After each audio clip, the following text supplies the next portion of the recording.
വെറുതെ വിട്ടെന്ന് വിധി പറഞ്ഞു. എന്താണ് ഇപ്പം പറയാനുള്ളത്? ഒന്നും പറയാനില്ല, ജഡ്ജ്മെന്റ് വായിച്ചു നോട്ടെ. കാരണം കാസർഗോഡിനെ സംബന്ധിച്ചിടത്തോളം ഒരു ഭയങ്കര തിരിച്ചടി. അതുമാത്രമല്ല, നല്ല എവിഡൻസുള്ള തെളിവുകളുള്ള കേസാണ്. DNA തെളിവുകളുണ്ട്. ഒന്നാം പ്രതിക്കെതിരായിട്ട് കറക്റ്റായിട്ട് DNA തെളിവുകളുണ്ട്. റിയാസ് മൗലവിയെ കുത്തി എന്ന് പറയുന്ന കത്തിയിലുള്ള ഫൈബർ കണ്ടൻസ് അത് ഒന്നാം പ്രതി എടുത്തു കൊടുത്ത കത്തിയിൽ നിന്ന് കിട്ടിയതാണ്. ഒന്നാം പ്രതിയുടെ മുണ്ടിലും ഷർട്ടിലും കണ്ട രക്തം റിയാസ് മൗലവിയുടെ, അതാണ്. അത് അവർ എക്സ്പ്ലെയിൻ ചെയ്തിട്ടില്ല. ടവർ ലൊക്കേഷൻ ഉണ്ട്, സയന്റിഫിക് എവിഡൻസ് ഉണ്ട്, എല്ലാ തെളിവുകളുമുള്ള 1 മുതൽ 3 വരെ പ്രതികൾക്ക് ഏകദേശം 100ഓളം സാഹചര്യ തെളിവുകൾ കോടതിയുടെ മുമ്പിൽ നിരത്തി കൊടുത്ത കേസാണ്.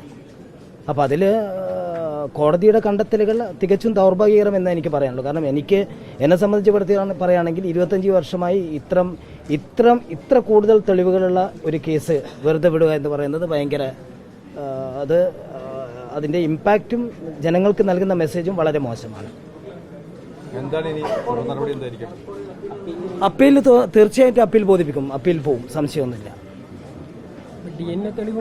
DNA തെളിവുകൾ, അതായത് DNA തെളിവുകൾ കോൺക്രീറ്റ് സയൻസ് ആണെന്നാണല്ലോ. അതായത് സുപ്രീം കോടതിയുടെ വിധികളൊക്കെ DNA തെളിവുകൾ കോൺക്രീറ്റ് സയൻസ് ആണെന്ന്. അപ്പോൾ ആ DNA തെളിവുകൾ പ്രതിഭാഗത്തിന് റിബട്ട് ചെയ്യാൻ എന്ന് പറഞ്ഞു കഴിഞ്ഞാൽ അത് ഡിസ്പ്രൂവ് ചെയ്യേണ്ട കാര്യമില്ല. റിബട്ട് ചെയ്യാൻ പ്രതികൾക്ക് കഴിഞ്ഞിട്ടില്ല. ആ DNA തെളിവ് ചലഞ്ച് ചെയ്യാൻ പ്രതികൾക്ക് കഴിഞ്ഞിട്ടില്ല.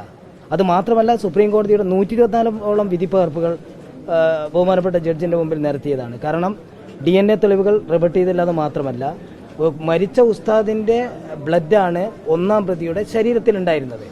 ആ ബ്ലഡിന് പോലും ഒരു വില കൽപ്പിച്ചില്ല എന്നുള്ള നിലക്കുള്ള ഒരു വിധിയാണ് വന്നതെന്ന് എനിക്ക് പറയാനുള്ളൂ. ബാക്കി വിധി പഠിച്ചിട്ട് പറയാം. അതൊക്കെ ദൗർഭാഗ്യമെന്നാ പറയുന്നത്. കാരണം എന്താ വെച്ചാൽ പല ജഡ്ജിമാരും വന്നു, 8ാമത്തെ ജഡ്ജാണ്. പല ജഡ്ജിമാരും വന്നു, മാറിപ്പോയി. കാസർഗോഡിനെ സംബന്ധിച്ചിടത്തോളം ഇത് തന്നെ ആവർത്തിക്കപ്പെടുന്നു. ഇതെല്ലാവർക്കും എന്തായാലും ഒരു സ്വാഭാവികമായിട്ടും അന്വേഷണ ഏജൻസിക്കൊക്കെ അവരുടെ കോൺഫിഡൻസ് കളയുന്ന ഒരു ഇഷ്യൂ ആണ്. കാരണം അവർ എത്ര കേസ് അന്വേഷിച്ചാലും ഒരു വക്കീലിനെ സംബന്ധിച്ചിടത്തോളം അല്ല, ഒരു അന്വേഷണ ഏജൻസിയെ സംബന്ധിച്ചിടത്തോളം ഇത് ഭയങ്കര അവരുടെ കോൺഫിഡൻസിനെ ബാധിക്കുന്ന വിഷയമാണ്.